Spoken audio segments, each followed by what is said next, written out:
Olá, tudo bem? E amanhã às 19 horas, na quarta-feira, é a nossa última aula sobre neurociência, mudança de comportamento, de hábito. E a última aula, não tão mais importante que as outras, mas uma aula muito fundamental para a qualidade de vida, é sobre transcendência. E transcendência não é somente uma questão espiritual, apenas estrita a religiões, mas uma questão de abranger o aspecto espiritual da vida, né, do indivíduo, mas também o aspecto físico, o aspecto mental, o aspecto relacional e a própria relação na qual a gente tem com o planeta, com o mundo, com o cosmos, tá? E eu vou, nesse momento, discutir por uns 20 minutos, na pré-aula de amanhã, sobre quatro aspectos que a inteligência espiritual nos traz. O primeiro aspecto, sem sombra de dúvida, é a própria transcendência, que é a capacidade de você metacognicizar a sua vida, ou seja, de você constantemente avaliar o que está valendo a pena de fato realizar, o que não está valendo a pena, se um projeto determinado é legal, se vale a pena continuar aquele projeto na empresa, se determinada ala nos teus relacionamentos está bom ou não está. Ou seja, é aquela hipervisualização sobre a sua vida, a sua e a dos outros constantemente, né? Com uma visão acima, com um olhar acima, com uma visão mais não somente crítica, mas muito mais ampla e sempre uma nova dedução, uma nova medida a se tomar. O outro lado da transcendência é que a partir do momento que você busca um lado espiritual quântico, né, você faz uma busca em expandir-se, né, em algum projeto, alguma grande missão de vida, algum grande propósito, você acaba formando um campo. E esse campo, né, que é eletromagnético, que é um campo espiritual, ele atrai gente também na tua cosmovisão. Então você acaba formando na sua transcendência um processo de atrair o mastermind, atrair um conjunto de pessoas que pensam semelhantemente. Então não deixe só de atrair, como também abraça esse mastermind, acolha esse grupo, acolha essas pessoas, né? Cresça com elas, desenvolva-se com elas. Bom, e o outro aspecto fundamental da transcendência é você desmaterializar a tua experiência do passado. Então, a gente perder algumas referências do passado que não nos servem mais para o presente. Um exemplo clássico, do ponto de vista empresarial, é hoje a continuidade incansável da proposição de se fabricar ainda automóveis em grandes cidades, de se lançar ainda automóveis elétricos, híbridos, em cidades cujo trânsito já está convulsionando. Não dá mais para se discutir isso. Tem que se pensar em mobilidade urbana. E mobilidade urbana vai para muito além do automóvel. Então é preciso desmaterializar a ideia de insistir em um automóvel para materializar a ideia de bolar, construir, desenvolver novas formas de transporte. Então, quando eu desmaterializo o passado, eu crio possibilidades no cérebro meu, da equipe, de materializar um novo sonho.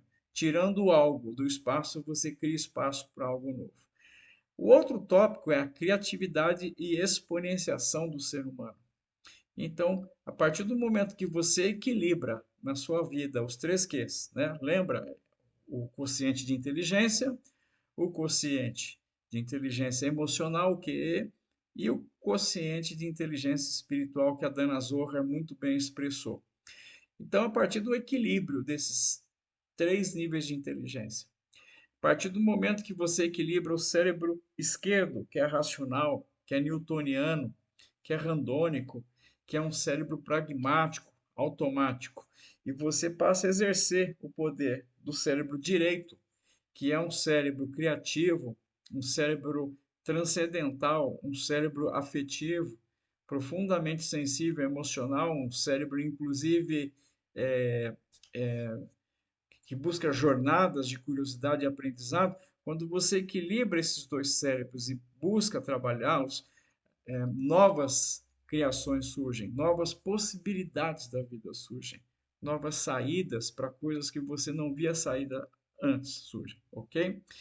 O outro ponto fundamental da criatividade, da exponenciação humana, é você aprender a cultivar o presencing, né? Ou seja, né, na teoria Wood e Otto Scharmer, presença significa você estar ao mesmo tempo que presente naquele momento, não vivendo o passado, pensando no passado, lamuriando o passado ou com nostalgia do passado, o que não nos ajuda em nada quase no presente e futuro, e nem você viver o tempo todo com a cabeça no futuro sem se ater à questão de ordem prática no teu presente. Então, a partir do momento que você está no presente, tanto individual quanto coletivo, ali você tem a possibilidade de cultivar algo novo, de você experimentar uma nova experiência. É a partir do momento em que você, com seu grupo ou sozinho, em profunda concentração, espiritualidade e quietude, você consegue ter um novo insight para a vida. O terceiro aspecto é ampliar a nossa cosmovisão de mundo, a nossa cosmorrelação com o mundo. Então a gente sai, você acaba tendo a chance de sair do automático e da a velha opinião sobre as coisas, sair daquele modelo de criticar ou opinar sobre o outro, sobre o mundo, sobre a vida, com a mesma perspectiva que você sempre teve, e até repetindo as mesmas reclamações, os mesmos jargões, repetindo as mesmas visões, as mesmas opiniões cansativas que não te levam mais a lugar nenhum, e de repente ampliar o teu horizonte para enxergar a vida e enxergar os fenômenos de uma forma mais integrada, mais sistêmica. Foi aí que eu dei o exemplo do automóvel. Não dá mais para se pensar qual vai ser o design do automóvel do futuro em uma cidade cujo trânsito o automóvel não está mais quase andando. Então é necessário enxergar algo mais sistêmico, ou seja, o transporte das pessoas, como deslocar pessoas. Podemos pensar também na área da saúde, né, de não enxergarmos mais que o meu problema de saúde é apenas o coração. Não. Quais são as emoções, estresses, burnouts, situações terríveis no trabalho que você passou na vida ou passou em família e que te levaram a ter problemas cardíacos. Então, o problema não é o coração, o problema é todo o conjunto de cosmovisão, o conjunto integrado de situações que você insiste em viver que está lhe levando, que está te trazendo uma doença cardíaca, tá? Então, essa visão sistêmica se implanta. Uma outra visão também, né, que trazida por Morin, Edgar Morin, né, que é uma visão da complexidade, a entender que todos nós estamos correlacionados a tudo. No sangue que roda nas tuas veias, há água que vem dos antepassados, há água de dinossauros circulando em você, há água de plantas, há água de outros seres humanos, há água da atmosfera, há água de rios.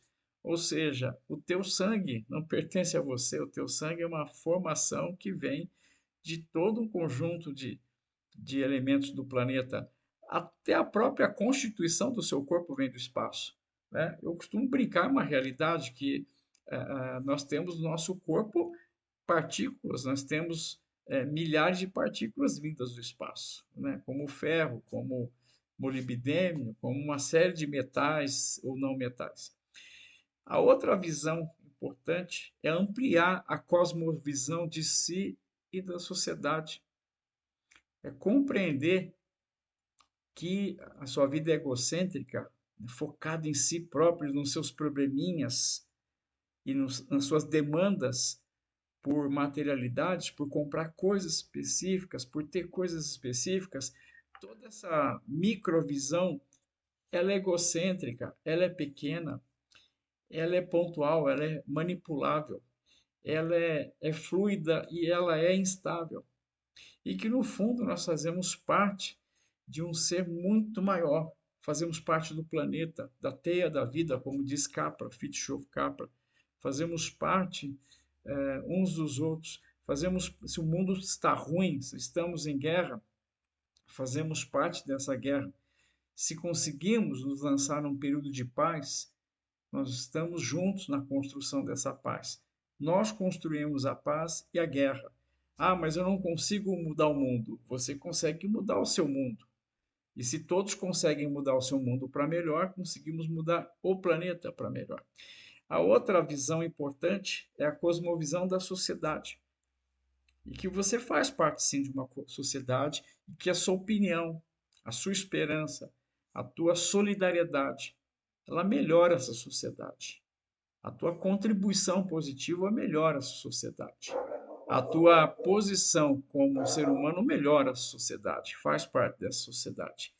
E deixamos de ser de viver uma visão egocêntrica, né? Uma visão em si mesmada em si próprio, e passamos por uma visão ecocêntrica. Isso é fundamental. A outra última e grande questão é sairmos do automático. É fazermos lado direito e esquerdo, o lado criativo e o lado processual do cérebro funcionar. É fazer com que busquemos desenvolver, saborear a vida, parar para ter momentos de contemplação, parar para ter momentos para ir além, momentos de gratidão também. E como dizem, né, os estoicos, os gregos, os japoneses, o momento de ataraxia, e entre os estoicos há um momento de plenitude, aonde nada te afeta, ou um momento também de eudaimonia, aonde existe uma plena consciência de si próprio e das suas potencialidades, e o momento japonês de Satori, aonde a plenitude do cosmos, a plenitude do Criador, a plenitude da vida, a plenitude da cosmovisão te acende e te faz sentir em paz, em plenitude, em calma. E a partir daí você pode criar, recriar, propor novas soluções, propor novas saídas e ganhar saúde mental, espiritual e corporal para ter uma vida bem melhor. Até a aula e espero ter colaborado para com ela. Um abraço.